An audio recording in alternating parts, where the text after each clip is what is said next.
So we're in the middle of the sugya of Emes v'Sheker, right? That's what we are discussing. That's the sugya that we're in. And you know what's very, very interesting? I want to point this out. The way the Torah describes to us the Issa of Emes and Sheker. It's very, very interesting.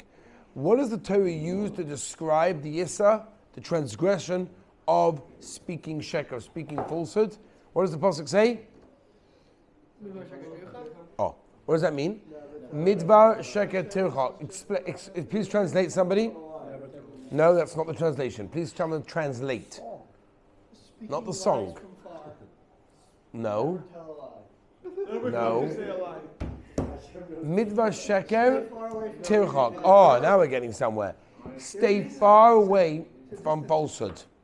That's the way the Torah says. The Torah doesn't say, don't lie. The Torah could have easily said, don't lie. The same way the Torah said, don't kill, don't steal, don't, all the things that it says in the Sefer Dibros and others, it could have said, don't lie. But it didn't. Why did the Torah not say that? Rather, the Torah chose to use the words, Midvar Sheker Tirchak. Tirchak means to distance yourself, move far away. That means it could be that the Torah is telling us that this is such a bad Issa. It's not enough to tell you, don't do it, like the other Isurim. Rather, go far away, stay way back, don't even get involved. Or it could mean, I have another pshat that just came to my head right now, and then I'm going to ask you what you meant. That maybe, excuse me, that with the other Isurim, they're very clear-cut. Don't steal, don't kill. It's clear-cut, don't do it, yes, do it. It's very easy. When it comes to lying, it's mutter, it could be it's okay, he doesn't mind, everyone does it. You know how does Yitem Eli go, yeah? So therefore the Torah is telling us, stay far away, don't even get involved in something that you think maybe it's okay. What are you with me? What did you want to say? I'm saying that the fact that it didn't say this in how right Isra means that this is yourself, like stay away from lying.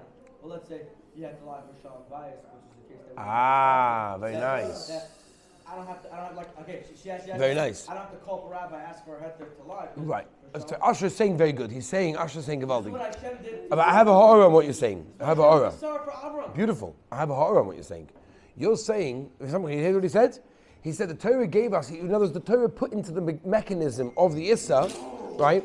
Don't go near it, not making an outright Issa. Why? Specifically that, Menachem.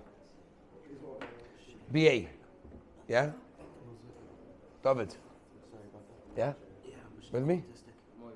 Okay. The Torah put specifically in the mechanism of the Issa to show us that certain times there's a heta. Right? But that's not really true. I'll tell you why. The Torah says keep Shabbos. You have to keep Shabbos. Very clear. Keep Shabbos. Shomas Yom Shabbos L'Kadshei. Zochas Yom Shabbos. Shomas whatever. It says keep Shabbos. We know there are many heterim. Pekuach Nefesh, for example, is Doicha Shabbos.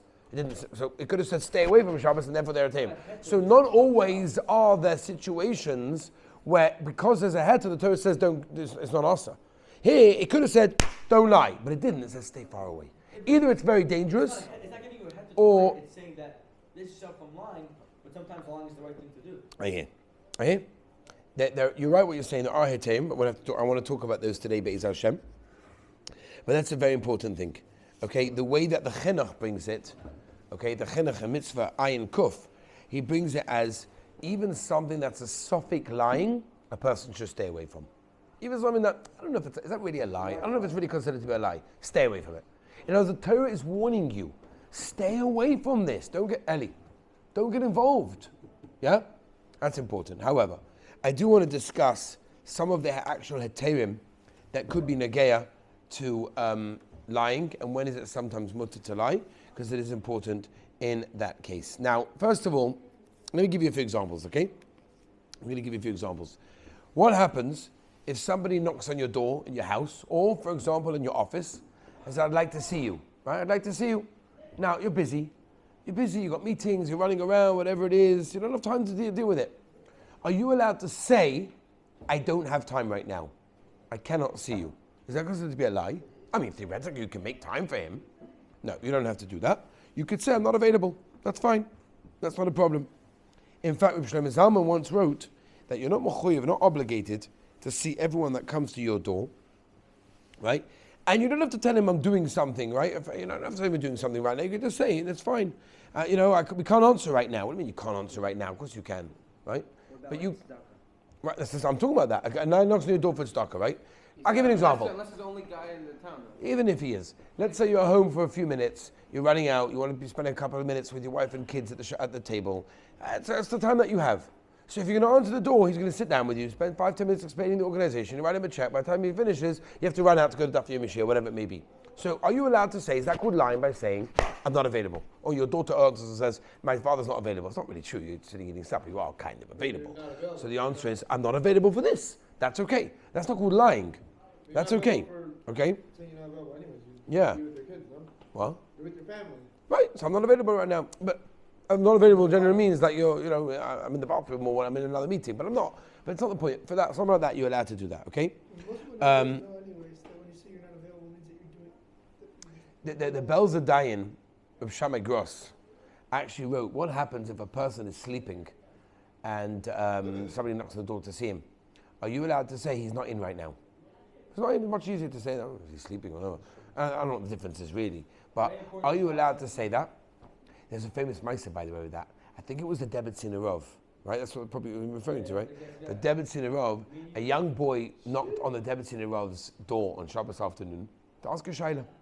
The Debet Sinarov was taking a rest. Now, let's just explain for a moment. He was taking a rest probably because he was up all Friday night learning, or he woke up at 4:30 in the morning to learn before davening, so he needed a rest. You know what I mean? It was okay. He wasn't taking another few more hours after having a 12-hour shlof Friday night. You know what I mean? So Debet Sinarov answered the door. I'm sorry, he was sleeping for his rest. Somebody answered the door, and he said, I would like to ask the Rav a shayla. He said, the Rav is resting. He said, wow, the Rav rests on a Shabbos afternoon? And whoever answered the door told the Rav, that's what the boy said. He said, he's absolutely right. And from then onwards, he said, that's it, I'm not resting on Shabbos afternoon anymore. How can you use Shabbos as a time of sleeping? Shabbos is a time of opportunity, it's a time of Levadat Torah, becoming close to Rabbeinu Shalom, develop Makara Bracha, developing a relationship with Hashem. It's not time for sleeping. Sleeping, so you do that after 120 years. You've got a very comfortable pillow down there. Very comfortable pillow after 120 years. You don't need to sleep in this world, right, Zevi? You must skim. Yeah. There was a woman in LA that got buried in her pink Rolls Royce. She wanted to be buried. Famous story. She wanted to be buried. I think it was whatever. It's an amazing thing, right? Because they think that you could take it with you, but unfortunately, it doesn't work that way. Sleeping is for after 120. You need to sleep. I know I'm tired today. You sleep after 120. You don't sleep today. Today's not a day. Today's a day of doing. What you're going to have today, you'll never get back tomorrow. I guarantee you. The opportunity of today will never come back tomorrow. It's good? No, it wasn't good. Let me continue what I say. I want to continue what I say. Here's an interesting shot I gave to you guys. Okay? What happens if your fellow student in yeshiva says, Yankala, my dear friend Yankala, you're a good friend of mine. Can I please borrow 100 shekel? Now, you don't want to lend him the money. Not because you don't have the money, you have the money. Now you know that there's a mitzvah to lend somebody money. It's an absolute mitzvah to lend somebody money. It's a beautiful mitzvah to lend somebody money. Now you don't want to, not because you need the money, not because you don't have the money. I don't want to lend it to him. Maybe he doesn't have a good track record of paying back. Maybe he pays back but only money weeks after saying he's going to pay it back. So therefore, I have a reason. I'm not doing it because I'm mean. I'm not doing it out of revenge. I'm doing it because I don't want to lend him money. Am I allowed to say to him, I don't have the money? I just don't have it. Which is obviously a much easier way of getting out of it than saying, I don't want to lend it to you. I don't have it. Okay, fine, don't have it, move on to the next guy. So halacha is that you are allowed to tell him, obviously providing you have some kind of good reason, not start out of revenge or whatever, because it's a mitzvah to lend somebody money, you are allowed to do that in that case. Now, interesting thing. Listen to this. Kitzur Shulchan Aruch discusses this case. What happens if a mother told the kids to do something, and the kids do it? It listens to their mother, right? Obviously. The father comes home and gets very upset. Who did this? Who did this? Uh-oh. What are you going to do now? Who did this? Right? So, in other words, who told you to do this? Are they allowed to say, we did it, without saying, our mother told us to do this? Because I don't want to get her in trouble. I don't want to get her upset. Obviously he was upset. Obviously he didn't want it to happen for whatever reason. Otherwise, the Kitzur Shulchan Aruch says you're allowed to do that without any problem whatsoever. By the way, this is a very embarrassing one. I'm telling you this only because you guys in Mitzvah Hashem, Be'ezus Hashem Yisborach, Be'itu B'zmani, at the right time, are going to get married. And Be'ezus Hashem, Be'itu B'zmani, at the right time, your wife will become pregnant. Ezus Hashem. It's a big bracha nowadays. Now, people have this very, very embarrassing question that they ask women on the street. And they're like, oh wow, that's so nice. I know the good news that's coming up, right? And it's very embarrassing. In fact, I know a woman who this happened actually last week, this story. This woman is a bit bigger of a build, and a woman, and she's actually not able to have kids right now also. It's a little bit, sensitive. And she's got a small family. So somebody came over to her and said, oh, so nice, the news, whatever. And she was humiliated, like really, really embarrassed. Really, really embarrassed. So first of all, it's a horrible thing to do to someone. Why would you ever do that? But unfortunately, there are people out there that like to, they're in the know, they need to do that. Are you allowed to say, I'm not, if you are? Sometimes people don't, there's an Indian of not telling people until a certain time. So are you allowed to say, if someone, that's an Indian scholar, Kabbalah, whatever, not to tell people to a certain time. There's not a discussion for right now, but there is such a thing. So your sister-in-law says, oh, that's so nice, I didn't know the good news. And you're like, what? What are you talking about? It's not true. Are you allowed to do that if you are pregnant? Right? That's the shaila. It makes them feel bad if it's not true. So you could do it. You could say no, but obviously it's better to get out of the question in a better way. No. What are you talking about? Who cares? So who cares? They shouldn't be asking. Sorry to tell you. They shouldn't be asking. They shouldn't be asking. Okay, next. Let's go, Rabbi Side. Let's go. Asks the Kitzur Shulchan Aruch. A guy's not well. Eli, you with me? A guy's not well. Are you allowed to go over to him? You want to give him chizuk. You want to make him feel good. You look so good today. Doesn't look that good. A little bit green. He's not looking so good. You know what I mean? But you don't want to tell him, what happened to you? Imagine he's not going to feel good after that one. Are you allowed to say to him, you look great today? No. You are. If somebody asks you, does it look good on you? You say yes. My wife? Yeah, you gotta say yes. That was because of the campaign. No, that's just If somebody asks you, does this look good on me, right? If you're trying on some clothing, something like that. Oh, that's a good question. That's the way the Lashon Hora, I can't discuss that in Shemiras HaLashon. If someone, you go with your friend to try on a suit, and he says to you, David, is this a good suit on me? Does it fit me? Does it look good on me? So one second. That's something else. I was going to have stars. One second, let's get to the first question first. First question first, right? Rabbi say, I just. Whoa. I don't want to get names involved over here, yeah? One second. Right, your wife tries something on. Right, your wife tries something on. So it really depends. If it really looks bad on the person, and the person will take from you what you say, like you say, by the way, this suit just really doesn't suit you, it doesn't fit well on you, I think you find another one. He'll be like, thank you so much. I want another opinion, I got it, so I'm going to find another one. But if he's going to be upset with you, or if you already bought the suit, and you're telling him, you bought that suit? Like, what? Why would you do that? That's really bad, by the way. That's really not right. That's not right, you shouldn't do that. And of course, if you're selling a suit, you've got to be very careful if you're working in a suit shop to say, oh, this is a Gavaldiga suit, it mamash fits you. It's like 3 sizes too bigger than him, right? He's going to come home, his wife's going to shacht him when he comes home. Who sold you that suit? No, exactly. That's people that work in places.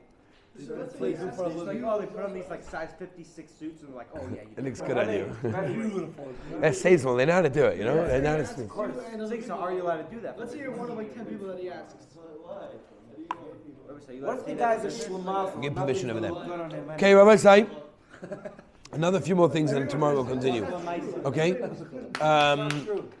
Hey, Rabbi Say, listen to this. Listen to this. What happens if your uncle wants to take you to a restaurant, yeah? Or let's say, for example, you go somewhere to eat and you're not sure about the hechsher, right? Now, you don't want to embarrass them. You don't want to embarrass them because that's not nice, because Ben Adam Chaver is very, very important, right? So could you come along and say, I'm allergic, or I'm gluten-free, or I can't eat that right now because my stomach's, whatever it is. Basically, I'm lying, right? Now, you remember the story we said of Gerbox by Rabbi Yaakov Kamenetsky. Okay, that was a high level. But could you do that? So the Kav HaChaim discussed this in Simon Tovkov Samachay, and the Kav HaChaim says you're allowed to do that. if you don't want to embarrass somebody else, and you're doing it because you want to tell them, I can't do that. For example, let's say your uncle wants to take you to a restaurant that's not got a good haksha. This you could do, by the way, by Emes. You can say, my Rosh Yeshiva doesn't allow me to eat there. It doesn't allow our school to eat there. I've done that with many boys, by the way. No, our Rosh Yeshiva, we're not allowed in our yeshiva to eat in such a place. Then he's like, okay, fine, it's the yeshiva rules, so it's okay. You can blame it on yeshiva, that's fine. It's true as well. Wherever it is, it's true. Wherever it is, it's true. Why is someone embarrassing for him? You're embarrassed. Oh, you're better than everybody else. I eat there, you're not going to eat there. Yeah, that's why. It is. I don't get insulted. Yeah. Oh no, No, that's him. But I'm talking about someone that wants to take you. Right? And it's a cousin or uncle, whatever, and all your life you've been eating there, and all of a sudden now you went to yeshiva and you starked out, you don't eat there, look what happened to you. Okay, my side. I think we'll continue tomorrow because my voice is not great today. So I think I've got many, many more examples, by the way. I want to discuss shidduchim. I'd like to discuss shidduchim, Menachem, as well, because shidduchim are also very, very important. I got a phone call, not yesterday, because yesterday we had Torah, but the day before, Motzei Shabbos, I got a phone call from a potential father of a girl asking about a boy that I taught. And I said to him, I want to tell you something very clearly, and this is a warning for all of you, by the way. A warning for all of you. I told this father of the girl, I said, when it comes to shidduchim, I'm very clear cut, I'm very honest, I'm very open. I'm going to tell you the way it is. I'm not going to tell you, yeah, he's a great guy.